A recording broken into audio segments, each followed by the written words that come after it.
bit of an energy crisis. And the reason why is because we use 26% of the world's energy, but we only make up 5% of the population. That means there's 8 billion people on planet Earth. There's only 350 million Americans, but we're using over 2 billion people's worth of energy. All right, I don't know about you guys, but it seems like the world's probably getting fed up, if not already. Wouldn't you agree? Yes. The problem is, all right, is that in the past, okay, oil, we have a big deposit of shale oil out in the Midwest, all right? There's a 100-year supply out there. And I always hear that we used to be energy independent, all right? And I hate hearing that because it's just not true. There's a lot of misconceptions out there. Now, we have a 100-year supply of oil out there. We were getting it out of the ground, natural gas fracking. I'm pulling that stuff out of the ground. The problem is that shale oil is not profitable. For every $1.10 that you put into getting shale oil out of the ground, you only get $1 back. So it has to be subsidized. So what our government did is they took massive tax subsidies and gave it to these shale oil companies and told them to flood the market, drive the price of oil down to about $33 a barrel. Okay. Now the problem is that in 2021, on January 21st, 2021, those tax subsidies were signed out of law. Immediately, your price per barrel went from $33 a barrel all the way up to $110 a barrel overnight. Remember when your gas prices went from $1.60 to $3.80 overnight, okay? Now, what we're having is we're feeling the repercussions of that right now. The problem is that in the past, from 1972 or 1979, all right, when OPEC was created. Now, do you guys remember the gas lines back in the day? You used to have to go on different days of the week based off your license plate number.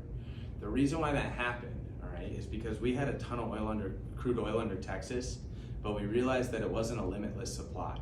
So we started shopping around and we started throwing our weight around. What will you give me for this? What will you give me for that to the Middle East? Okay, we started pitting them against each other, driving the price down like we shop for car insurance.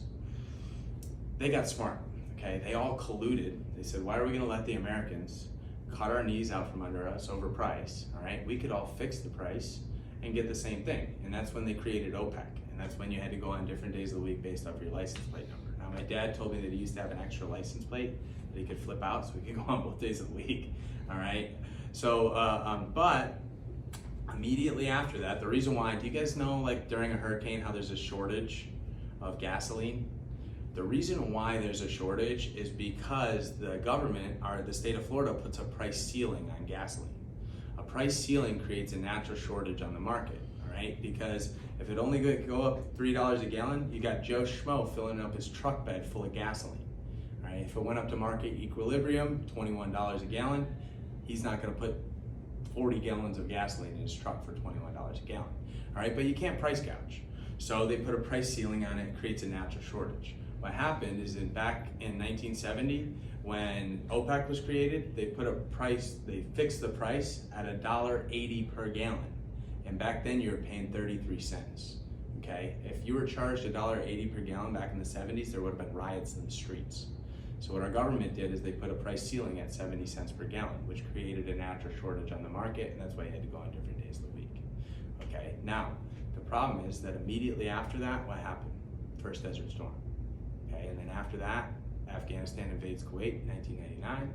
After that, 2001, Saudi Arabia bombs our buildings or runs the planes into our buildings. We know that now because the money was from Saudi Arabia, all right, after all the documents came out and stuff like that. Now, after that, 2006, Iraq. After that, 2012, Iraq again, okay? Now, Kuwait has one of the biggest deposits of oil. Okay, Iraq has the biggest deposit of oil. Saudi Arabia has one of the biggest deposits of oil. And every single time we get a bad price for oil, want to know what we do? For the last 50 years, we've taken the stance that we'll go over to the Middle East, we'll kick their butts and take their stuff. Okay, but the problem with that is that the last 3 wars in Iraq, okay, we lost a bunch of kids' lives, all right? We put ourselves in a national deficit that's never been seen before in history, $32 trillion and counting. All right, and did we get anything out of it? I can't think of anything, can you? All right, our gas prices are $3.80 a gallon, right? We didn't get anything out of it. We spent $15 trillion in the last 3 wars in Iraq, okay? We don't have enough money to go back to war, okay? We're in a $32 trillion deficit and counting. If it gets to 35 trillion, it's game over for the United States. Our dollar devaluates, over.